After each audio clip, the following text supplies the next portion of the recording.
Hi, my dear beautiful people and my dear beautiful viewers and my dear beautiful children. I hope you all well. எல்லாரும் நீங்கள் சந்தோஷமாக இருப்பீங்க, ஹாப்பியாக இருப்பீங்கன்னு நான் நம்புகிறேன். ஆனால் இந்த சூழ்நிலையில் இந்த மாதிரி ஒரு பேரிடர்கள் இருக்கக்கூடிய, சுனாமிகள் வரக்கூடிய, போர்கள் நடக்கக்கூடிய, கொத்து கொத்தா மக்கள் செத்துக்கொண்டு உலக நாடுகள் முழுதும் இந்த மாதிரி சம்பவங்கள் நடந்து கொண்டு இருக்கும்போது நான் போய் உங்களை நல்லா இருக்கீங்களா, சாப்பிட்டீங்களா, தூங்குனீங்களான்னு கேட்டால் என்னை விட முட்டாள் இந்த உலகில் எவனும் இருக்க முடியாது. எல்லாரும் ஃபார்மாலிட்டி கேட்குறேன், நல்லா இருக்கீங்களா, ரைட்டு, ஓகே. ஸோ வழக்கம் போல தான் எம்ஜி ராமச்சந்திரன் அவர்களின் பாடல்களில் ஒரு பாடல், அற்புதமான ஒரு படம். நீங்கள் கேள்விப்பட்டிருப்பீங்க, 1973 வந்த ஒரு படம், இந்தி படம். அது யாதோன் கி பாரத். தர்மேந்திரா நடிச்சிருப்பார், விஜய் அரோரா நடிச்சிருப்பாங்க, கூட வந்து ஜீனத்தம்மன் நடிச்சிருப்பாங்க. ஜீனத்தம்மன்னா உடனே எல்லாருக்கும் அப்படி சும்மாடி அப்படியே அப்படியே ஒரு ஒரு அப்படியே ஒரு செம்மையான ஒரு ஒரு ஒரு சிரிப்பு, ஒரு முகத்தில் ஒரு வளர்ச்சி வந்துருமே. ஏன்னா அந்த படத்தில் அவங்க ஒரு டவல் கட்டியிருப்பாங்க, குளிச்சுட்டு வருவாங்க, அந்த டவல் வந்து அப்படியே நழுவி கீழே விழும், அதை அப்படியே ஷூட் பண்ணியிருப்பாங்க. அந்த காலத்தில் சும்மா அதிர வச்ச ஒரு நடிகை. ஆமாம், அப்படிப்பட்ட ஒரு நடிகை ஜீனத்தம்மன். பாப்பிஞ்சாயே பாம் பாம் பாம் பாம் பாம் பாம் பாம் பாம் பாம் பாம். இந்த பிஜிஎம் அநேகமாக எல்லாருக்கும் தெரிஞ்சிருக்கோம் நினைக்கிறேன். சேம் டைம் அதே சேம் படத்தை 1975 எம்ஜி ராமச்சந்திரன் அவர்கள் டபுள் ஆக்ஷனில் வந்து அந்த படத்தை ரீமேக் பண்ணாங்க. ஒன்றும் பெருசாக போகலன்னு தான் சொல்ல முடியும். பிகாஸ் யாதோன் கி பாரத் அப்படி ஒரு படம், இந்தி படம், மிக பிரம்மாண்டம். அப்பா தர்மேந்திரா சும்மா பொலந்து தள்ளியிருப்பார் ஆக்டிங்கில். பட் எம்ஜிஆர் அதை வந்து சரியாக செய்யலை. அது ஒரு கேரக்டர், எம்ஜிஆர் கேரக்டர் வந்து அண்ணன் தம்பிங்கள் ஒரு 3 பேர், அந்த குடும்பத்தை வந்து சில வந்து அவங்க அப்பா ஒரு ஓவியராக இருப்பார், அந்த குடும்பத்தை கொண்டுடுவாங்க. அப்புறம் அந்த குழந்தைங்க சின்ன வயதுலேயே வந்து பிரிந்துட்டு எங்கேயோ மூளை பக்கம் போயிடுவாங்க. அப்புறம் பார்த்தா அந்த கேரக்டர்ஸை ஒரே இடத்துல அந்த டைரக்டர் அமைச்சு வச்சுருப்பார். அவர் பேர் வந்து கேஎஸ் சேது மாதவன், அந்த டைரக்டர் பேர். அருமையாக ஒரு கதையை வந்து ஒரு ஹோட்டல்லே வச்சுருப்பாங்க. ஆமாம், ஒருத்தர் பாடகராக, மேடை பாடகராக இருப்பார், ஒருத்தர் அந்த ஹோட்டலுக்கு அப்பப்போ தன்னுடைய காதலியை பார்க்கறதுக்காக வரது போகிறதா இருப்பார், இன்னொருத்தர் திருடராக இருப்பார், சிலைகள்லாம் திருடுவார், அவர் அடிக்கடி அந்த ஹோட்டலுக்கு வருவார். இந்த ஹோட்டல்லையே 3 பேருமே இருப்பாங்க, சிறு வயதிலேயே பிரிந்து போயிருப்பாங்க. சிறு வயதிலேயே தீவிர ரொம்ப தவறானவர்களால் அவங்க ஃபாதர் சாவடிக்கப்பட்டு அவங்க பிரிஞ்சிருப்பாங்க. அவங்களுக்குள்ளார என்னைக்காவது ஒரு நாள் நம்ம பிரதர்ஸ் எல்லாரும் ஒன்றா மீட் பண்ணுவோம், சந்திப்போம் அப்படின்ற ஒரு நம்பிக்கையிலேயே வாழ்ந்து வருவாங்க. கடைசியில் லாஸ்டில் கிளைமேக்ஸில் 3 பேரும் ஒன்றா சேருவது போல் அந்த பாடல் அமைந்திருக்கும். ஆரம்பத்தில் அந்த பாடல் இருக்கும், ஆரம்பத்தில் ஸ்டார்டிங் ஓப்பனிங்கில் வந்து என்டர் கார்டே அந்த சாங் தான், கடைசியில் எண்டிங் கார்டும் அந்த சாங் தான். அப்போ ஒருத்தவங்க புரிஞ்சுக்கிட்டு சரி அதுலேருந்து விடுபட்டு அந்த கொள்ளக்காரன் ரஞ்சித்தை கொள்றது தான் படம். அருமையான ஒரு படம், அற்புதமான ஒரு கதை அமைப்பு, கதைக்களம். அதுதான் இப்போ சூரிய வம்சம்னு ஒரு படம் இருக்கும், அந்த படத்தில் அவங்களுக்குள்ளார ஏதோ ஒரு பிரச்சனை இருக்கும், சரி வெளியே போயிடுவாங்க, ஒரு பாட்டு ஒன்று காட்டுவாங்க. காலங்காலத்தால் அவருக்கு வந்து சென்னை பூரா பிஸ்னஸ் அப்படின்ற மாதிரி காட்டுவாங்க. அது படம் அல்ல.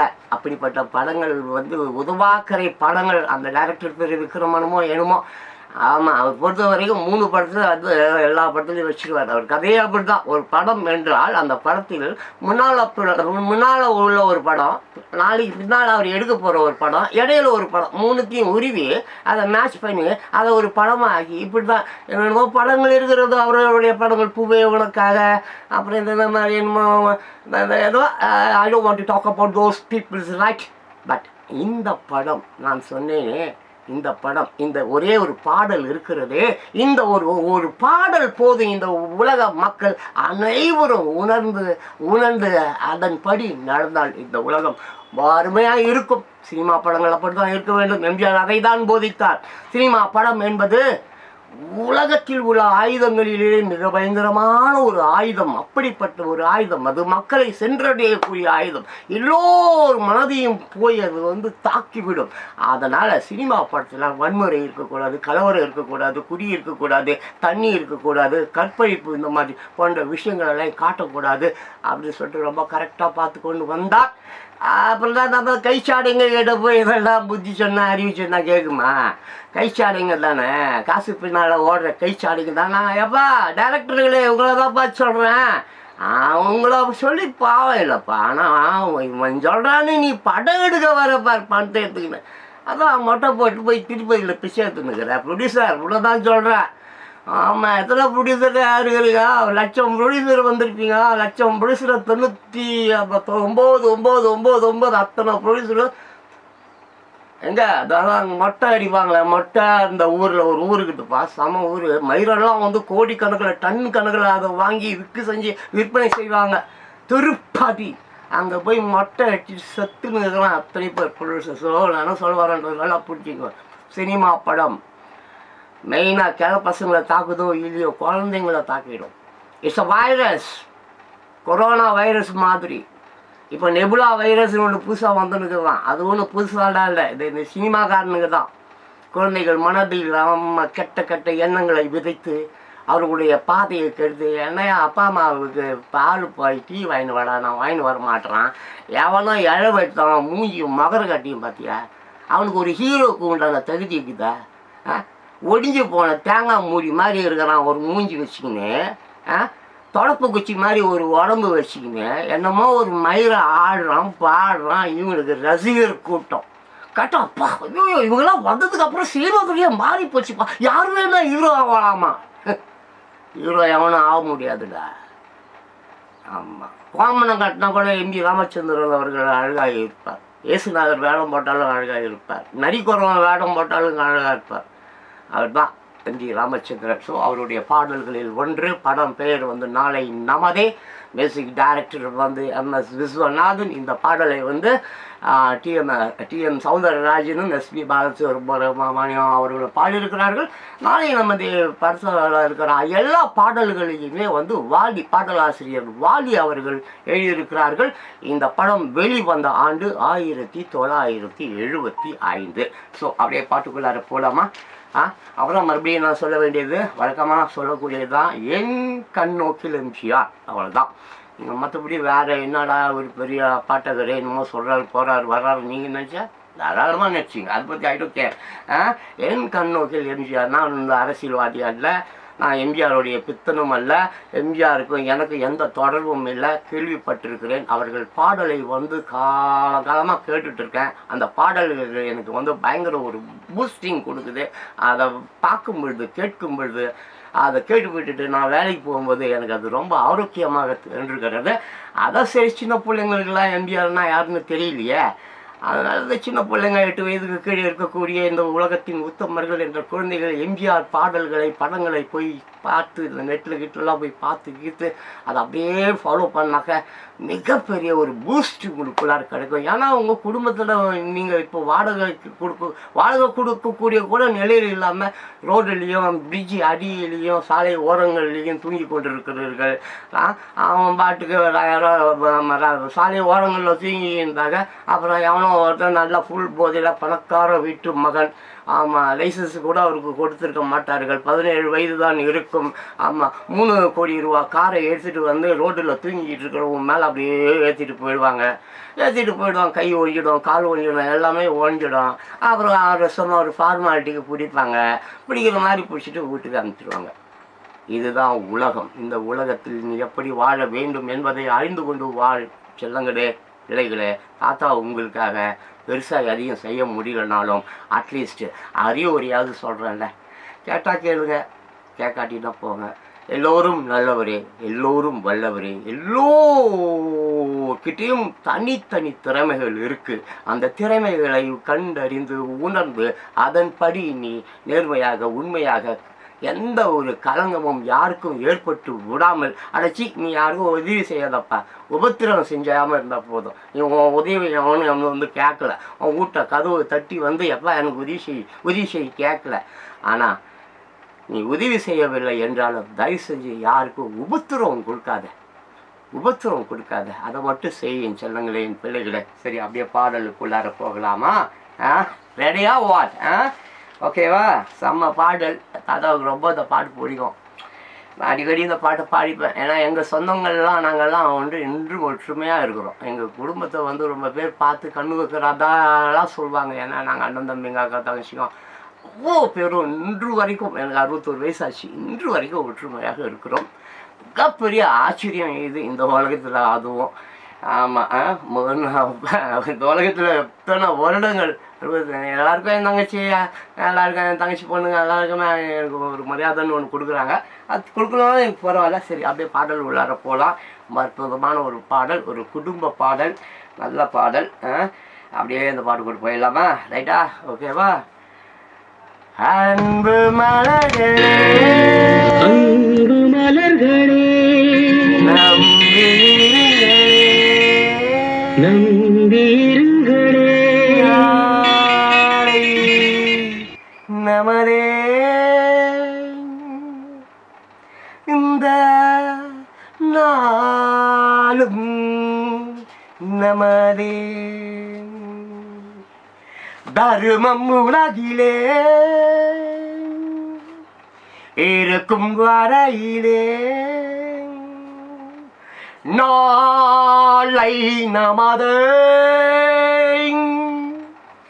இந்த நாளும் நமதே,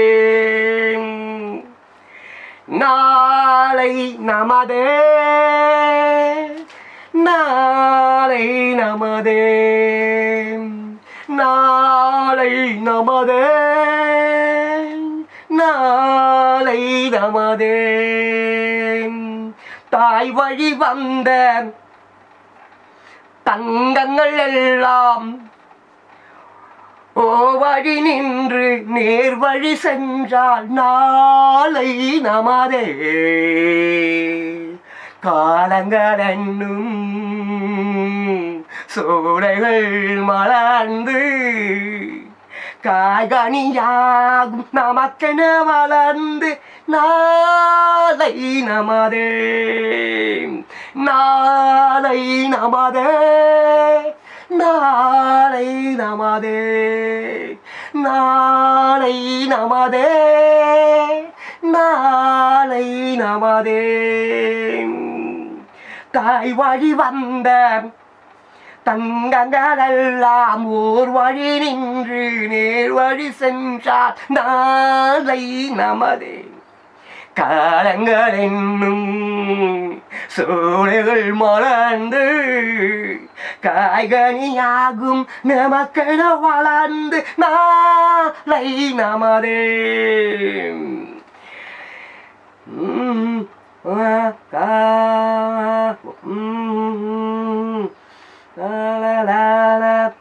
பாசம் என்னும் நூல் வழி வந்து வசமலர் கூட்டம் ஆடும் மழைகள் அமைவதுதானே வாழ்க்கை பூந்தோட்டம். பாசம் என்னும் நூல் வழி வந்து வாசமலர் கூட்டம் ஆடும் மழைகள் அமைவதுதானே வாழ்க்கை பூந்தோட்டம். மூன்று தமிழும் ஓரிடம் நின்று பாட வேண்டும் காவிய சிந்து. மூன்று தமிழும் ஓரிடம் நின்று பாட வேண்டும் காவிய சிந்து. அந்த நாள் நினைவுகள் எந்த நாளும் மாறாது. அந்த நாள் நினைவுகள் எந்த நாளும் மாறாது. நாளை நமதே, நாளை நமதே,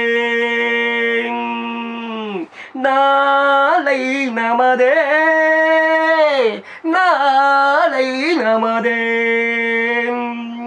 வீடு என்னும் கோவிலில் வைத்த வெள்ளி தீபங்களே, வீடு என்னும் கோவிலில் வைத்த வெள்ளி தீபங்களே, நல்ல குடும்பம் ஒளிமயமாக வெளிச்சம் தாருங்களே. நாடு வீடும் உங்களை நம்பி, நீங்கள் தானே அண்ணன் தம்பி. நாடு வீடும் உங்களை நம்பி, நீங்கள் தானே அண்ணன் தம்பி. எதையுமே தாங்கிடும் இதயம் என்று மாறாது, எதையுமே தாங்கிடும் இதயம் என்று மாறாது. நாளை நமதே, நாளை நமதே, நாளை நமதே, நாளை நமதே. பார்த்தீங்களா சில்ட்ரன்ஸ் சாங் எப்படி இருந்தது கேட்டிங்களா? It's a beautiful song. அன்பு மலர்களே நம்பி இருங்களே, இது வந்து திருவள்ளுவருடைய குரலிலிருந்து எடுக்கப்பட்டது. அது ஒரு வரி அவர் சொல்கிறார். எல்லாருமே அதை தான் சொல்லுவாங்க, அன்பு அன்பு தான். எல்லா மதங்களும் அதை தான் சொல்கிறது, எல்லா வேதங்களும் அதை பற்றி தான் போதிக்கிறது. ஆனால் அன்பை மட்டும் யாரிடமாவது எதிர்பார்த்து போகலாமே என்றால், அவரிடம் அன்பை பெறலாமே என்றால் அது கனவு தான், காணல் நீர் தான். அது கிடைக்காத ஒன்று. அந்த தேடுதலில் தயவு செஞ்சு யாரும் இறங்காதீங்க, ஏன்னா அது கிடைக்காது. அதுதான். அப்புறம் நாளை நமதே, அது எல்லாருக்கும் நாளை நமதே தான். திருடம் பொறுக்கி அயோக்கியம் உள்ள மாதிரி முடிச்சுக்கிறோம். எல்லா புறம்போக்குக்கும் நாளை நமதேன்றது உண்டு தான். எல்லாரும் நாளை நமதே தான் சொல்லும், அப்படி தான் சொல்லும். ஆனால் அன்பு இல்லாதவர்களுக்கு நாளை நமதே நிச்சயமாக கிடையாது. அது புரிஞ்சிக்காமல் போயிட்டே இரு. அப்புறம் தர்ம முலையிலே இருக்கும் வரையில், தர்ம முலையில் இருக்கும் வரையில் தான் இந்த உலகம் அழியாமல் இருக்கும். அதை தான் இயற்கை என்று கையில் எடுத்துக்கொண்டது. உலகத்தை முடித்து விட வேண்டும், end of days, end card கொடுத்துடணும். நம்ம காலங்காலமாக இந்த லோகம் வந்து அல்லோகமாக ஆறிப்போச்சு, ரொம்ப கேவலமாக மாறிப்போச்சு. ஸோ இந்த ஒரு எண்டு கார்டு ஒன்று போட்டுடலான்னு இயற்கை வந்து முடிவு எடுத்து இருக்கிறது. பஞ்சபூதங்களும் அதற்கு உடந்தையாக இருக்கின்றன, துணையாக செல்கின்றன. ஏனென்றால் இங்கே வந்து குற்றம் குறைகள் சும்மா கண்ணுக்கு தெரிகிற மாதிரி இல்லை, கடல் அளவுக்கு என்ற மாதிரி மாறிப்போச்சு, வானளவுக்கு அப்படின்ற மாதிரி விரிந்து கிடக்கிறது. இதை வந்து சீர்திருத்த நானும் நீயும் யாரோ யாராலையும் முடியாது. அந்த மாதிரி சீர்திருத்த பிறந்தவர்கள் கோடிக்கணக்கானவர்கள் மாண்டு போனார்கள், இறந்து போனார்கள், கொலை செய்யப்பட்டார்கள். மெயினாக திருட்டு பசங்களால் கொலை செய்யப்பாடுவான். இப்போ இதை பாடிக்கிட்டு இருக்கிற நான் கூட ஏன்டா அப்படி பாருன்னு சொல்லிட்டு வந்து கழுத்தை வெட்டினாலும் வெட்டுவானுங்க. அப்படிப்பட்ட திருட்டு நாய்கள் வாழக்கூடிய திருட்டு உலகமாடா இது, திருட்டு உலகம். சரியா? அப்புறம் அடுத்தது பாரு, மறுபடியும் அதே நாளை நமதே தான், நாளை நமதே தான். எல்லா நாய்க்கு கூட நாளை நமதே தான், காக்கா குருவிக்கு கூட நாளை நமதே தான், எல்லாத்துக்கும் நாளை நமதே தான். ஆனால் அங்கே சில இலக்கணங்களும் தத்துவங்களும் சிறப்பம்சங்களும் இருக்கிறது. அதை எவர் பின்பற்றினாரோ அவரை இயற்கை விட்டு மற்றவர்களை எடுத்துக்கொள்ளும். அதான் கிவ் அண்ட் டேக் பாலிசின்னு வச்சுப்போமே. என்னது கிவ் அண்ட் டேக் பாலிசி? எல்லாம் பணம் ஓடுறியப்பா. பணம் பின்னால் ஓடினா உன்னை எவனால் நிறுத்த முடியும்? உன்னை நிறுத்த முடியாது. நீ பாடு ஓடிக்கிட்டே தான் இருப்பேன். இங்கிலீஷில் ஒரு சாங் ஒன்று இருக்குது, ஆபா சாங். அது money money money something funny in a rich man's world. Money money money something funny in a rich man's world. Aha, all the things I could do if I have a little money in a rich man's world. அர்த்தம் புரியுதா உங்களுக்கு? இந்த பணக்கார சுட்டு பசங்க அயோக்கிய அராஜக மக்கள் மதியில் என்கிட்ட கொஞ்சம் பணம் இருந்தால் நானும் அவர்களோடு ஓட முடியுமே அப்படின்றது தான் அந்த பாடல். Money money money something funny in a rich man's world. பணம் அது ரொம்ப ரொம்ப ஒரு ஃபனியான ஒரு விஷயம். யார்கிட்டேன்னா ரிச் மேன்ஸ், பணக்காரங்க உலகத்தில். ஆஹா, அப்போ ஆமாம், all the things I could to, என்னால் கூட எல்லா வேலையும் செய்ய முடியும், ஆனால் கொஞ்சம் பணம் இருந்தால் போதும். All the things I could do if I have a little money and rich mens. இந்த பணக்கார திட்டு பசங்க அயோக்கிய ராஸ்கல் வாழற இந்த உலகத்தில் இந்த நல்லவன் கையிலையும் கொஞ்சோண்டு பணம் இருந்தால் எல்லா வேலையும் சிறப்பாக செய்வனே என்பது தான் அந்த பாடல். ஸோ பணம் பின்னால் ஓடுபவர்களே ஓடிக்கொண்டே இருங்கள், ஒரு நாள் உங்களுடைய ஓட்டம் ரொட்டிலேயே நின்றுவிடும் என்பதை மட்டும் மறந்து விடாதீர்கள். அப்புறம் தாய் வழி வந்த எல்லாருமே தாய் வழியை வந்தவர்கள் தான், தங்கங்கள் தான் எல்லாமே. அப்புறம் ஓர் வழி நின்று எல்லாரும் ஒன்று சேர வேண்டும், ஒற்றுமையை வாழ வேண்டும், ஒற்றுமையை பின்பற்ற வேண்டும். நீ வேற நான் வேற பார்க்க கூடாது, நீ இந்த ஜாதி நான் அந்த ஜாதி பார்க்க கூடாது. அதுதான் தாய் ஓர் வழி நின்று நேர்வழி செல்ல வேண்டும். நேர்வழி ஒரு சின்ன பிரேக்கா, நேர்வழி செல்ல வேண்டும். எல்லோரும் எப்படி செல்ல வேண்டும்? நேர்வழி செல்ல வேண்டும். அந்த நேர்வழி செல்ல வேண்டும் என்றால் என்ன செய்ய வேண்டும்? முதல்ல ஒன்றுபட வேண்டும், ஒன்று சேர வேண்டும். எல்லோருமே கூட்டமா இருக்கும்பொழுது பாருங்க, ஆடுகள் கூட்டமாக இருக்கிறது, வாத்துகள் கூட்டமாக இருக்கிறது, மாடுகள் கூட்டமாக இருக்கிறது. அப்படிப்பட்ட ஒரு கூட்டத்தில் ஒரு சிங்கத்தாலேயோ இல்லை ஒரு நரியாலேயோ இல்லை ஒரு புலியாலேயோ எதையாவது போய் செய்ய முடியுமா? செய்ய முடியாது. ஏன்னா அந்த கூட்டமானது என்ன பண்ணும்? அதை அடித்து துரத்தி விட்டுடும். ஸோ அந்த மாதிரி இந்த தனித்தன்மை பெற்றவர்கள், தனித்த பணக்காரன் சொல்கிறவன், இந்த மாதிரி திட்டு பசங்களுக்கெல்லாம் பெரிய கூட்டம், அதாவது அவர்கள் கூடவே வரக்கூடிய கூட்டம் இருக்காது, அல்லக்கை கூட்டம் இருக்கும். ஆமாம், இந்த கையில் வாங்கிட்டு அந்த கையில் சனியம் போச்சு சாவ மாட்டான் பாரு, தர்தனம் போச்சு, டே போகிற வகையில் லாரியில் இருல அடிபட்டு சாவாண்டாடா தர்தனம் போச்சுவேன் அப்படி தான் சொல்லுவான் அல்லக்கை. அவன் இந்த கையில் வாங்கின உடனே அவன் அந்த பக்கம் போன உடனே சாபம் விட்டுருவான், செத்துடுறா இங்கெல்லாம் வராங்கடா அப்படின்னுவான். அவன் தான் அல்லக்கை. அதான் அல்லக்கை. அவன் அந்த அல்லக்கைன்னா என்னது? அல்லக்கை என்னைக்குமே அள்ளினே தான் இருக்கும், அது கொடுக்காது, அதுக்கு தான் பேர் அல்லக்கை. அள்ளும், உனி கொடுக்கலாம், அதுவே அள்ளிக்கும், திருடிக்கும், அதுதான் அல்லக்கை. சரி, அது போடும், அதை பற்றி பேசினா வரும்போது அப்போ நேர்வழி எல்லோரும் ஒன்றுபட வேண்டும், ஒன்று சேர வேண்டும், கூட்டங்கள் கூட வேண்டும், அது பரிசீலிக்க வேண்டும். எதற்காக நாம் வாழ்கிறோம்? எதற்காக நம்ம பிறந்தோம்? இந்த பிறப்பின் பயன் என்ன? இந்த பிறப்பால் யாருக்கு என்ன நன்மையை நாம் தந்தோம், தீமையை நாம் படைத்தோம்? இதையெல்லாம் உணரணும்.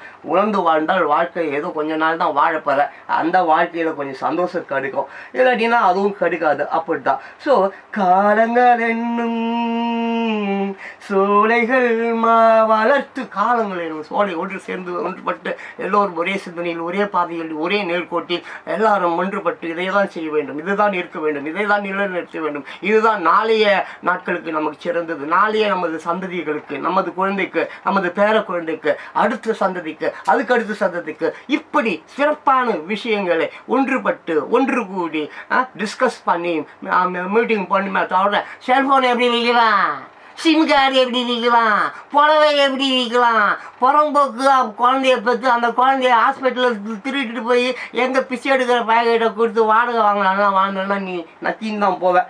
அதை எப்படியா போயிட்டு போ, அது உன் இஷ்டம். அது யாரும் சொல்ல முடியாது. கேட்டால் என் சொந்த தொழில், எந்த தொழிலை வேண்டுமானாலும் நீ செய்யலாம் என்று சட்டம் சொல்லுகிறது. அப்படியே அந்த சட்டத்தில் குற்றங்கள் கண்டுபிடிக்கப்பட்டால் அதற்கு தண்டனை ஒன்று இருக்கிறது, நீதி வழங்கப்படும் என்று நீதிமன்றங்கள் இருக்கிறது. நீதிமன்றத்தில் 15 நாள் போட்டு பெட்டி மாட்டாங்க, 10 பேரை கொண்டுட்டு கூட பெட்டியை கொடுத்துட்டு வீட்டுக்கு போயிடலாம். சட்டம் அப்படி தான் ஏற்றியிருக்க. சட்டங்கள் இங்கே திருத்தப்பட வேண்டும். சட்டம் ஒரு இருட்டறை, அது ஒரு பெரியவங்க சொல்லிடுவாங்கப்பா, நான் சொல்லலை, பெரிய பெரிய அறிஞர்கள் மேதைகள்லாம் சட்டம் ஒரு இருட்டரு அப்படிலாம் சொல்லியிருக்காங்க. சரி, அது போய் பார். ஓகே, அதெல்லாம் நாளை நம்புகிறேன். பாசம் என்னும் நூல் வழி. பாசம் என்பது என்ன? பாசம் சும்மா வந்துடுமா? ஜீன் பாது, ஜீன் உங்கள் அப்பா கிட்ட உங்கள் அம்மா கிட்ட இருந்து வருது, உங்கள் அப்பா கிட்ட உங்கள் அம்மா கிட்ட இருந்து வருதுப்பா. அண்ணன் தம்பிக்குள்ளே அடிச்சுக்கிறீங்க, காசுக்காக வெட்டிக்கிறீங்க, குத்திக்கிறீங்க, என்னையா கருமா நீங்களாம் பிரதர்ஸ்? அவன் குடும்பத்தில் இருக்கிற அண்ணன் தம்பிங்களை ரத்த சொந்தமே சுத்தம் இல்லையே, நீ போய் மற்றவனை எங்கேருந்துடா சுத்தம் பண்ண போகிற? தூய்மைன்ற, நேர்மைன்ற, சுத்தப்படுத்துவேன்ற அசிங்கம் பிடிச்சவனுங்களை. சொந்த குடும்பத்தில் இல்லையடா உங்களுக்கு பாசம். சொந்த குடும்பத்தில் ஒரு அண்ணனுக்கு கொடுக்க வேண்டிய மரியாதையை கொடுக்கல, ஒரு அப்பாவுக்கு கொடுக்க வேண்டிய, தங்கைக்கு கொடுக்க வேண்டிய, அன்னிக்கு கொடுக்க வேண்டிய, அத்தைக்கு கொடுக்க வேண்டிய, என் உறவுகளிலேயே பாசத்தை கொடுக்காத நீ உலகத்தை சீர்திருத்த போறியா? ஐயோ கருவா, தலையில தான் அடிச்சுக்கணும் போ. உன்னை பற்றி ஆள்தான். பாசம் என்னும் நூல் வழி வந்த வாசமலர் கூட்டம். வாசமிக்க மலர்களாக இருக்க வேண்டுமாடா பாசம். உறவினர்கள் ஒன்றுபட வேண்டும், உறவினர்கள் சிறப்பு மிக்கிறவர்களாக இருக்க வேண்டும். உறவினர்கள் தவிர்த்து இந்த உலகில் எதுவுமே இல்லை. நீ நீ நீ உன் அப்பா, உன் அம்மா, உன் பொண்டாட்டி, உன் குழந்தை மட்டும் எண்ணிப்பார், சிந்தித்துப்பார். இவர்களை சிறப்பாக வைக்க வேண்டும் என்று சிந்தித்துப்பார். அவர்களை சிரித்து வைத்தே பார்க்க வேண்டும் என்று சிந்தித்துப்பார். அவர்கள் எந்த ஒரு சூழ்நிலையிலையும் அவமானப்பட்டுவிடக்கூடாது. அவர்களுக்கு ஒரு ஆபத்து தீர்வு எதுவும் வந்துவிடக்கூடாது. அப்படி நேர்ந்தால் அந்த மூஞ்சி ஒச்சி கிச்சி கிழின்னு கிச்சி அந்த குடும்பத்துக்காக உயிரையும் கொடுப்பேன் என்று நீ இருந்தால், உன்னை போலவே ஒவ்வொரு குடும்பமும் இருந்தால், இந்த தெருவில் இருக்கக்கூடிய அத்தனை குடும்பங்களும் அதே போல் இருந்தால், பக்கத்து தெருவும் இருக்கும், இந்த ஊரும் இருக்கும், இந்த தேசம் இருக்கும், இந்த நாடு இருக்கும், இந்த உலகம் இருக்குண்டா. எவனுடைய உதவியும் தேவையில்லை. நீயே பயிர் செஞ்சுக்கலாம், நீயே அறுத்துக்கலாம், நீயே சாப்பிட்டுக்கலாம், நீயே simple life man. This is பாசத்தை காட்டு, குணத்தை காட்டு, அன்பை காட்டு. அதை விட்டுட்டு கஞ்சா குடிக்கிறது, தனியாக போகிறது, பொண்ணு பின்னால் சுற்றுறது, புறம்போக்கு எச்சம் முள்ள மாதிரி வேலைகளை செய்கிறது அசிங்கமால என்னமோ பண்ணு போ. ஸோ அதுதான் பாசம் என்னும் நூல் வாரி வந்து வாசமலர் கூட்டம் ஆடும் மழையில் அமைந்தாதுதானே வாழ்க்கை பூந்தோட்டம். ஆடும் மழையில், பாடும் மழையில், பேசும் மழையில், ஒன்று கூடி நீங்கள் உண்ணும் பொழுதும், ஒன்று கூடி நீங்கள் விளையாடும் பொழுதும். நாய் கூட போய் பால் விளையாடுறேன். ஏடா கிராமத்தில் மாடு மேய்ச்ச ரைட்டு ஓகே, இங்கே வந்து நாய் மேய்க்கிறேன், என்னடா உனக்கு பெரிய வித்தியாசம் இருக்குது? கிராமத்தில் அங்கே ஆட்டையை போட்டு ஏமாத்துறேன் என்னமோ பண்ணேன். அங்கே மாடு மேய்ச்சின்னு இருந்தால் கொஞ்சம் காசு கிடச்சிது. அப்படியே இங்கே வந்த சிட்டிக்கு இங்கே வந்து பெரிய ட்ரௌசர் போட்டுக்கினேன், ஒரு டிஷர்ட் போட்டுக்கினா நாயை மேய்க்கிறேன். ஐயோ ஐயோ போ, எப்படியோ போங்க. ஸோ ஆடு அப்படி இல்லை. அந்த குடும்பம் பெண்கின்ற அந்த வாச மலர் கூட்டம் ஆடும் அழகும், பேசும் அழகும், நடனமும் இசையும் அப்படியே கலந்து சும்மா செமையாக இருக்கணும்பா அந்த குடும்பம். அதுதான் குடும்பம். மூன்று தமிழும் ஓரிடம் என்று பாட வேண்டும். மூன்று தமிழ் அது தெரியுமா? மூன்று தமிழ் தெரியுமா? மூன்று தமிழ் என்னென்ன தமிழ் இருக்குது? உங்ககிட்ட போய் நான் பேசிட்டு கிடக்குறேன் பேர். சரி போ. அதுக்கப்புறம் அந்த நாள் நினைவுகள், அந்த நாள் நினைவுகள் எந்த நாளும் மாறாது. இன்றைக்கி கூட எனக்கு வந்து ஒரு 4 வயதில் இருந்து என்னுடைய நிகழ்வு, என்னுடைய ஃப்ளாக் எனக்கு ஞாபகத்துக்கு வருது. எல்லோரும் சொல்லுவாங்க பழசை நினைக்கக்கூடாது, வலிக்கும்னு. நாளைக்கு நடக்க போகிறதையும் நினைக்கக்கூடாது, பயமாக இருக்கும்னு. இன்றைக்கி மட்டும் ஜாலியாக ஏன்னு சொல்லுவாங்க. நான் அப்படி தான் வாழறதுக்கு முயற்சி பண்ணி வாழ்ந்துன்னுக்கிறேன். அப்படி இருந்தாலும் பழைய நினைவுகள் என்னை விட்டு போக மாட்டேங்குது. பழைய பிரச்சனைகள், பழைய தொல்லைகள் இருந்து சின்ன பிள்ளையிலேயே இந்த சமூகம் ஏகப்பட்ட தீமைகளை செய்திருக்கிறது. பெரிய பெரிய தீங்கையெல்லாம் செய்திருக்கிறது. பெரிய பெரிய நயவஞ்சக வேலைகள் எல்லாம் செய்திருக்கிறது. பாலியல் தொல்லைக்கெல்லாம் நான் உட்பட்டிருக்கிறேன். சின்ன பிள்ளையாக இருக்கும்போதே அப்பேற்பட்ட கேவலமானவர்கள் இந்த உலகில் அன்றும் வாழ்கிறார்கள், இன்றும் வாழ்ந்து கொண்டிருக்கிறார். ஒரு சின்ன பையன், ஒரு 5 வயசு பையன், நான் தான் என்னை பற்றி தான் பேசுகிறேன். ஒரு 5 வயசு பையனை அந்த காலத்தில் இந்த பயல்கள் பாலியல் பலாத்காரங்கள் பண்ணால் எவ்வளோ பெரிய கஷ்டம். இன்னும் என் கண்களில் அது அப்படியே காட்சி அது வந்து கொண்டிருக்கிறது. ஸோ அந்த மாதிரி பாவங்கள் இன்றும் நடந்து கொண்டிருக்கிறது. இதை யார் தடுப்பான்? இங்கே இருக்கிறவன் தடுப்பான்? நான் தடுக்க மாட்டான். இயற்கை வெட்டம், இயற்கை பொழக்க முடியும்னா துடிக்க இப்படிப்பட்ட மக்கள் இயற்கை ஒரு நாள் ஆதரிக்காது. அதுக்கு தான் அதெல்லாம் வந்து இருக்குது. ஸோ அந்த நாள் நினைவுகள் எந்த நாளும் மாறாது. அதனால பழச மறக்கலாம் சொல்லிக்கலாம், ஆனால் மறக்க முடியல. சரி அது போடும். அப்புறம் வீடு என்னும் கோவிலில் வைத்த வெள்ளி தீபங்கள். அந்த வீட்டில் இருக்கக்கூடிய தீபம் இந்த அக்கா இந்த ரோட்டில் எழுத்துறாரு என்ன கார்த்திகை தீபமே, ரோட்டில் அகல் விளக்கு, கிழிச்ச விளக்கு, மூஞ்சும் மகரியம் சனியனை காலகாலத்தில் எழுந்தியா, விளக்கு வச்சியா, விளக்கு பார்த்தியா, சூரியனை பார்த்தியா, கும்பிட்டியா? அது இல்லை. 10 மணிக்கு எழுந்திருக்கிறேன், நக்கிக்கின்னு போகிறேன், பல்லு விளக்குறதுல ஒரு மாதத்துக்கு ஒரு தடவை குளிக்கிறேன். சனியனை எப்படி வரும்? லட்சுமி இங்கே வேற ஒரு லட்சுமி வருவா. அவனை அந்த லட்சுமி வச்சுக்கிட்டு வீட்டு வேலைக்கு வச்சுக்கோ சொல்ல வந்த சனியன்கள். ஸோ வீடு என்னும் கோவிலில் வைத்த வெள்ளி தீபங்களே, நல்ல குடும்பம் ஒளிமயமாக வெளிச்சம் தாருங்களே. நல்ல குடும்பம் இருட்டில் இருக்கிறவன் நீ எங்கேருந்து இன்னொருத்தனுக்கு வெளிச்சம் கொடுக்க போகிறேன்? முதல்ல உனக்கு வெளிச்சம் கொடுக்கறதுக்கு நான் போய் யாரையா கூட்டின்னு வரேன்ப்பா. நாடு வீடு உங்களை நம்பி, நாடும் வீடு உங்களை மயிரை கூட நம்பாது. ஏடா நீங்களே அடிச்சிக்கினீங்க, பிடிச்சிங்க, ரோட்டில் கட்டி பிடிச்சிங்க, சடை போட்டுக்கிறேங்க, அண்ணன் மீன்ற கேட்டா அடிச்சிக்கிறான். ரோடு சிரிக்குது இல்லை பார்த்தா அவன் பாரு, அவன் அண்ணனாம்பா.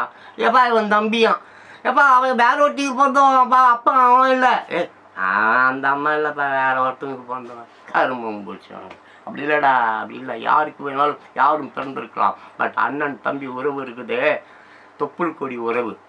அதை பத்திரமா பார்த்துங்க. கெட்டு போனவனாக இருக்கட்டும், திருட்டு பயலாக இருக்கட்டும், ஐயோக்கிய பயலாக இருக்கட்டும், விபச்சாரிக்கு பிறந்தவனாக இருக்கட்டும், யாருக்கு பிறந்தவனா இருந்தாலும் அது உன் ரத்தம், உன் பிளட், உன் ஜீன், உன் அப்பாவும் அம்மாவும் உனக்கு தந்தது. அதை மறக்காத. இதெல்லாம் நீ மறக்கும் போது அழிச்சிடுவேன். அதுதான் நடக்குது இப்போ. அதுதான் நாடு வீடும் உங்களை நம்பி நீங்கள் தானே அண்ணன் தம்பி, எதையுமே தாங்கிடும் இதயம் என்று மாறாது. அண்ணா சொன்னது எதையும் தாங்கும் இதயம் வேண்டும் என்றார் பேரறிஞர் அண்ணா. அந்த எதையும் தாங்கும் இதயம் இருந்த போது உலகத்தை அடிச்சு நொறுக்கி சுக்கு நாளாகிட்டு போயிட்டே இருக்கலாம். அதுக்கு மெயினாக நீ நல்லவனாக இருக்கணும். நல்லவன் ஒருவன் தான், நேர்மையானவன் ஒருவன் தான். எவனுக்கும் பயப்பட மாட்டான், துணிச்சலாக இருப்பான், துணிந்து நிற்பான். திட்டு பையன் சேர்த்து வச்சிருப்பான், பயப்படும். ஐயோ போலீஸ்காரன் வந்துடுவான், ஈடி வந்துடுவான், இன்கம் டேக்ஸ்காரன் வந்துடுவான், அல்லக்கை வந்துடுவான், பொறிக்க வந்துடுவான், திருடம் வந்துடுவான். பயந்து கொண்டே வாழ வேண்டும். நேர்மை உள்ளவன், உண்மை உள்ளவன் ஒருபோதும் எவருக்கும் தலை வணங்க மாட்டான், காலெல்லாம் போய் விட மாட்டான், கையெல்லாம் ஏந்த மாட்டான். முடிஞ்சால் கையேந்தவனுக்கு இந்தா ஒரு ரூபா, இந்தா ஒரு 5 ரூபான்னு கொடுத்துட்டு போவான். அவன் தான் நல்லவன், நேர்மையானவன், துணிவு உள்ளவன், கடுமையான ஒரு உழைப்பாளியும் கூட. கடவுள் எந்த ஒரு மயராணியும் கும்பிடலாம் மாட்டான். தன்னைத்தானே கும்பிட்டு கொள்வான், தன்னைத்தானே அழகு பார்த்து கொள்வான், தன்னைத்தானே நேசிப்பான். அவனை நேசிக்க அப்படியே ஒளி வீசிக்கொண்டே இருப்பான், பிரகாசமாக இருப்பான். சூரியனை போன்று அப்படியே ஜெக ஜெக ஜெக ஜெக ஜெகஜா ஜோதியாக இருப்பான். So my dear good peoples, இந்த சாங் நான் முடிச்சிடுறேன். இந்த சாங் உங்களுக்கு பிடிச்சிருக்கோன்னு நினைக்கிறேன். பிடிச்சிருக்குதோ பிடிக்கலையோ அது உங்கள் சொந்த விருப்பம், என் விருப்பம் இல்லை. நான் உங்களுக்கு பிடிக்கணும்னு சொன்னால் உங்களுக்கு உடனே பிடிச்சிடுமா? இல்லை நீங்கள் எனக்கு இந்த பாட்டு பிடிக்கணும், ஒரு கருமாந்திரம் பிடிச்ச ஒரு பாட்டை எனக்கு போட்டு காட்டி இந்த பாட்டை நீங்கள் ரசிச்சு ஆகணும்னு சொன்னால் நான் ரசிக்க போகிறேன். எதுவும் இங்கு அதுவாக நடக்கும். எதுவும் இங்கு அதுவாக நடக்கும். அப்படியே ஏற்றுக்கொண்டு எதையும் தாங்கும் இதயம் கொண்டு தாங்கி கொண்டு போக வேண்டும். அவ்வளோதான் வாழ்க்கை. Small life, short life. இந்த ஷார்ட் லைஃப்பில் ஸ்வீட்டான விஷயங்களை செய்து கொண்டு உண்மை நேர்மை அப்படி இருங்க. வாழ்க்கை போல எப்பவும் 8 வயதுக்கு கீழே இருக்கக்கூடிய குழந்தைகள் உத்தமர்கள்.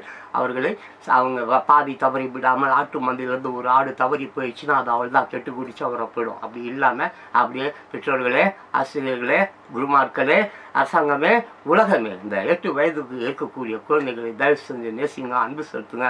அவங்கள சிதற விட்டுறாதீங்க, பதற விட்டுறாதீங்க, அவங்கள பாதுகாதுங்க. அதை வழிநடத்த வேண்டியது உங்கள் வேலை. பெற்றுட்டுங்க, அதுக்காக நீங்கள் தான் செய்யணும். அந்த குழந்தைங்க உங்களை பெற்றுக்க சொல்லலை, அது உங்கள்கிட்ட கெஞ்சில, உங்கள்கிட்ட ஐயோ அப்பா என்ன என்ன பெற்றுவேன் பார்த்துலாம் சொல்லலை. ரஸ்கால் விடுதாண்டா சொல்கிறேன். இந்த பெற்றுக்கிறது, குப்பத்தொட்டில் போடுறது, இந்த மாதிரி வேலைக்கெல்லாம் இனிமேல் அடங்காடாது. செத்துடுவேன், பார்த்துக்கோ, செத்துடுவேன் நீ ரஸ்கால். ஒழுங்காக அந்த 8 வயதுக்கு கீழே இருக்கக்கூடிய நீ பெற்ற குழந்தைகளுக்கு சோறு போடு, படிப்பு சொல்லிக் கொடு, அறிவு சொல்லிக் கொடு. நல்லா வள, சிங்கப்போல வள, லாயராக வள, டாக்டராக வள, இன்ஜினியராக வள. இது உலகத்தில் சிறந்த மனிதனாக அவனை மாற்றுவதற்கு என்னோட அண்ணா உன்னால் செய்ய முடியும். எல்லாத்தையும் செய்யணும், அது உன் கடமை. அதை நீ செய்ய தவறும் பொழுது இயற்கை உன்னை கொண்டு விடும். பார்த்துக்க. குழந்தைகளை வாழ வைக்கும், பசங்களை கொண்டுடும், கிழவிங்களை கொண்டுடும். இதை உணர்ந்து நீ செயல்பட்டால் உன் வாழ்க்கை நல்லா இருக்கும்டா. ஆமாம், ரஜினிகாந்த் சொல்கிறாரு, விஜய் சொல்கிறாரு, அவர் சொல்கிறாரு, கேட்காத அறிவு கட்டவனே, நீ சொல்வதை நீ கேள். உனக்குள்ளார ஒருத்தவன் இருக்கிறான், அவன் சொல்லுவான் நீ யாருன்னு. அதன்படி திருட சொன்னால் போய் திருடு போ.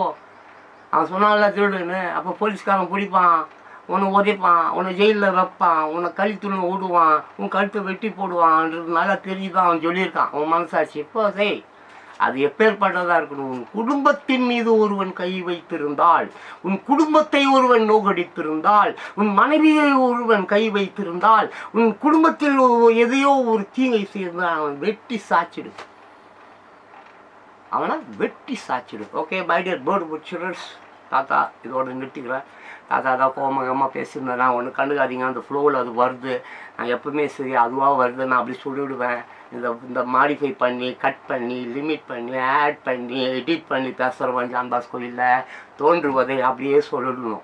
அது உண்மையாக இருக்கும், யதார்த்தமாக இருக்கும். அதுதான் ஜான் பாஸ்கோ. இந்த ஃபில்டர் பண்ணி, கட் பண்ணி, எடிட் பண்ணி, பேச சொல்லி, எழுத வச்சு, that is not John Bosco. John பாஸ்கோன்னா ஜான் பாஸ்கோ தான்.